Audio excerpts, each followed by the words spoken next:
दूसरी दुनिया से आए थे। वो आदमी अखिल को वो कागज देता है और एक मंत्र पढ़ता है। त्रिकाल्य विमानार्थ कालीन जाग्रथा सिद्धे। मंत्र पढ़ते ही उसके छोटे से क्लिनिक के नीचे अब कालीन आ गया था। ये लो बेटा, अब इस छोटे से अस्पताल को तुम कहीं भी उड़ाकर ले जा सकते हो। मैंने अपना काम कर दिया बेटा, अब मेरे जाने का वक्त हो गया है। आप कहाँ जा रहे हैं? बेटा, मैं मर चुका हूँ, बस तुम्हारे दादा की आखिरी इच्छा पूरी करने तुम्हारे पास आया था। खुश रहना, आबाद रहना और बढ़ते रहना।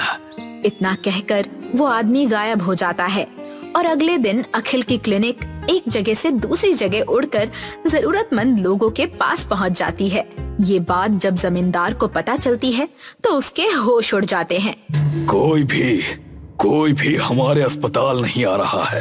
इस कालीन अस्पताल का कुछ करना पड़ेगा गोलू। अब हम क्या कर सकते हैं जमींदार जी? अगर उस दिन उसके दादा की मदद कर दी होती तो शायद ये दिन नहीं देखना पड़ता हमें।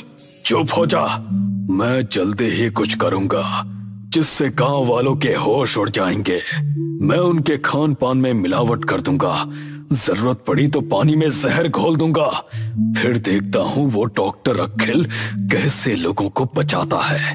थोड़ा धीरज रखिए जमींदार जी, अगर चोट पहुंचानी है तो उसके दिल पर वार कीजिए। मतलब? उसका परिवार, वो अपने परिवार से बहुत प्यार करता है। उसके पिता राजनाथ और माँ शिल्पा को अपने घर बुलाइए। क्यों? बुलाइए तो सही, मुझ पर विश्वास रखिए। जमींदार अखिल की माँ और पिता को अपने घर में आमंत्रित करता है। ये सुनकर वे जमींदार के घर पहुँचते हैं। आइए आइए, आपका स्वागत है।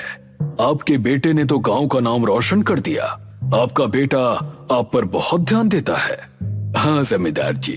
जमींदार राजनाथ से कहता है, राजनाथ, चल बता, तेरा बेटा कालीन पर अस्पताल कैसे उड़ा रहा है? आप दोनों का अपहरण हो चुका है। नहीं बताएंगे तो यहीं पर हमेशा के लिए रहना पड़ेगा। शिल्पा उन्हें देखकर हंसने लगती है। आप लोगों को लगता है कि हम बूढ़े जो मौत के इतने करीब हैं, धमकियों से डर जाएंगे? जमींदार, तुम भी तो बूढ़े हो, तुम्हें अब किस बात का लालच है? इनके बाद सारी जायदाद मुझे मिलेगी। नहीं मिलेगी बेटा, तुम इस दुनिया से अलग दूसरी दुनिया में चले जाओगे जल्द ही। क्या कहने की कोशिश कर रहे हो तुम? देखते जाओ। राजनाथ एक मंत्र पढ़ता है। त्रिकाल्य चिकित्सा सिद्धि प्रभावम कालीन उद्मनम स्वाहा। मंत्र पढ़ते ही दो कालीन जमींदार के घर में घुस आते हैं और दोनों को अपने में लपेट लेते हैं और गायब हो जाते हैं। ज्ञानपुर नाम का एक गांव था जहां एक 75 साल की बूढ़ी अम्मा रहती थी जिनका नाम था विद्यावती। वैसे तो उनके परिवार में कई लोग थे, पर सारे ही उनके नाम की जमीन और जायदाद के पीछे पड़े हुए थे, इसीलिए उनकी बखूबी सेवा करते। एक दिन बूढ़ी अम्मा के पैर 7 साल का टिंकू दबा रहा था और तब टिंकू